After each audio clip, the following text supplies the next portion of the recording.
Hello, नमस्कार। आशा करता हूँ आप सब अच्छे होंगे और आपकी स्टडी भी अच्छी चल रही होगी। रेलवे एग्जाम वाला ऑनलाइन प्लेटफॉर्म पे आप सबका स्वागत है और आज अपन डिस्कस करने वाले हैं आरआरबी एलपी 2024-25 वाला जो एग्जाम हुआ है। काफी सारे बच्चों को डाउट है, वेट है कि सर इसकी फाइनल कट ऑफ क्या रह सकती है। तो अपन जो प्रीवियस ईयर कट ऑफ थी, ठीक है, और जो सीबीटी 2 हुआ था, उसके बाद जो फाइनल कट ऑफ आएगी उसके बाद कितनी कट ऑफ बढ़ सकती है, ठीक है। एक अनुमान लगाएं, एक एवरेज कट ऑफ की बात करें तो क्या चेंजेस देखने को मिल सकते हैं।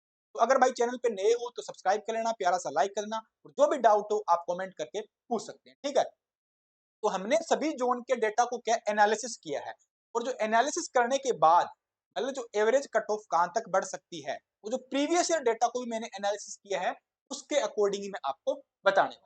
तो सबसे पहले अगर अपन बात करें, अगर सबसे पहले बात करें तो पिछले साल का जो डेटा है सीबीटी 2 का, उसमें मैंने जो एनालिसिस किया सीबीटी 2 के डेटा को, तो मतलब एवरेज निकल के आया। मतलब आपको पता है अलग अलग जोन है, 17-18 जोन है, तो अलग अलग आया। किसी जोन में आपको पता है 50 नंबर भी गई है, किसी में 60 भी गई है, किसी में 70 भी गई है और किसी में 45 भी गई।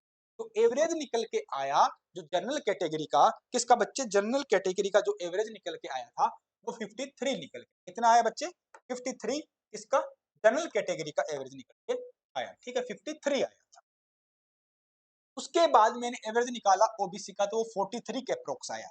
मतलब ये अप्रोक्स एवरेज है, मतलब एक आधे नंबर का डिफरेंस ज्यादा इसमें को नहीं मिलेगा। फिर हमने एसटी का निकाला 35 और सॉरी एससी का 35 और एसटी का 27। उस टाइम ईडब्ल्यूएस तो बच्चे था नहीं, क्योंकि पिछली भर्ती 2018 वाली में ईडब्ल्यूएस तो था नहीं। तो अब की बार क्या ईडब्ल्यूएस भी है। फिर उसके एवरेज को हमने फाइनल रिजल्ट के साथ एनालिसिस किया। अगर मैं बात करूं, मैं हर एक जोन की मैं बात करूं, तो हर एक जोन में क्या है आपको एवरेज क्या है अलग अलग देखने को मिलेगा, अलग अलग रिजल्ट देखने को मिलेगा। हर एक जोन की कट ऑफ अलग अलग गई है, किसी में क्या 70 भी गई है, किसी में 75 भी गई है, कहीं 72 भी गई है, कहीं 60 भी गई है, ठीक है। तो ये क्या एवरेज है। जब एवरेज आई, जब जनरल के सीबीटी 2 से जो फाइनल गए थे, जब सीबीटी 2 से फाइनल हुआ तो 53 वाला बच्चा क्या है फाइनल में कहां पे आ गया था, 70 नंबर पे उसकी फाइनल मेरिट गई थी। कब, साइको के बाद, ठीक है। जो डीवी होता है फाइनल मेरिट जब ज्वाइनिंग मिलती है, इसको जनरल कैंडिडेट वाले को क्या है, इस पे मिली बच्चे 70 नंबर पे मिली थी। इसी तरह मैं बात करूं ओबीसी वाले को कितनी, 66 पे मिली, ठीक है। और एससी वाले को कितनी मिली भैया, 56 पे मिली। और एसटी वाले को क्या 49 पे मिली। मतलब जो इनमें जो अपन डिफरेंस देख रहे हैं, कितने का गैप आ गया। जनरल कैंडिडेट में 17 नंबर का गैप आ गया, ओबीसी के अंदर 23 नंबर का गैप आ गया, एससी के अंदर 21 नंबर का गैप आ गया और एसटी के अंदर 22 नंबर का गैप आ गया। सबसे ज्यादा गैप कौन सी कैटेगरी के अंदर आया है, सबसे ज्यादा गैप आया बच्चे ओबीसी के अंदर। कितने, 23 नंबर का गैप आया ओबीसी कैटेगरी के अंदर, सबसे ज्यादा गैप आया है। ओबीसी के अंदर क्यों आया है, क्यों आपको पता है ओबीसी के कैंडिडेट सबसे ज्यादा होते हैं, ओबीसी कैंडिडेट सबसे ज्यादा है, भीड़ उनकी ही सबसे ज्यादा है, तो गैप क्या है उनका ही ज्यादा आएगा। अब ये तो है पिछला 2018-19 वाले ही है। अपनी क्या है अब की बार जो चल रही है 24 और 25 की बात करें, क्या सर इसमें भी इतना गैप देखने को मिलेगा क्या, क्या सर इसमें भी 15-15 20-20 नंबर बढ़ रहे, इतना ही गैप देखने को मिलेगा।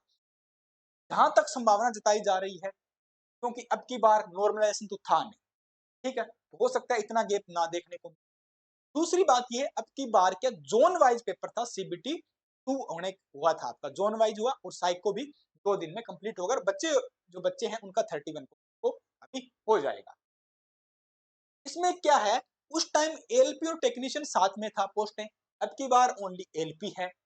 दूसरी अगर बात करें, अब की बार जेई का पैनल आउट हो चुका है, मतलब जो जेई वाले बच्चे हैं जो एलपी के अंदर थे वो जेई के अंदर भी थे, तो जेई वाले बच्चों को पोस्टिंग या उनकी ज्वाइनिंग आ रही है, उनका कॉल लेटर आना शुरू हो गए, उनके पैनल आउट करने लग गई आरआरबी।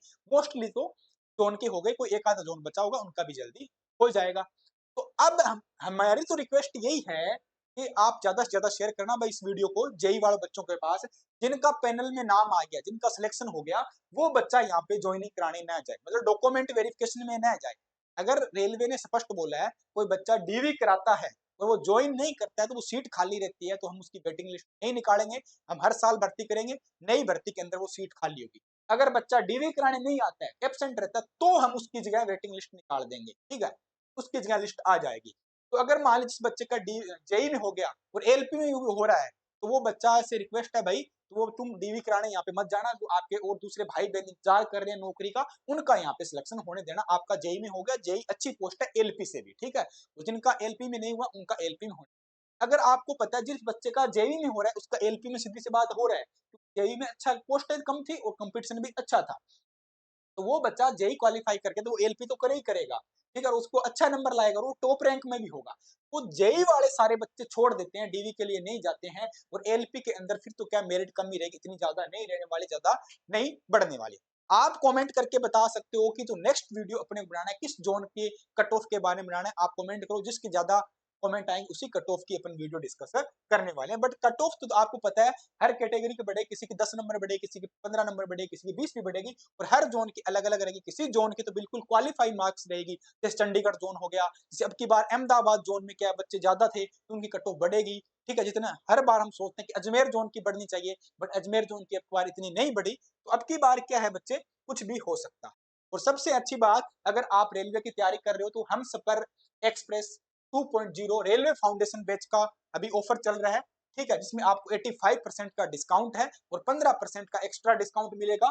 आपको कूपन कोड यूज करना है, जैकपॉट कूपन कोड यूज करना है, और आप अपने रेलवे फाउंडेशन बैच ज्वाइन कर सकते हो। रेलवे किसी की भी तैयारी कर रहे हो उससे आप अच्छे से कर सकते हो, हमारे साथ जुड़ सकते हो। आज के लिए इतना ही, मिलते हैं नेक्स्ट वीडियो में नेक्स्ट अपडेट के साथ। जय हिंद, धन्यवाद।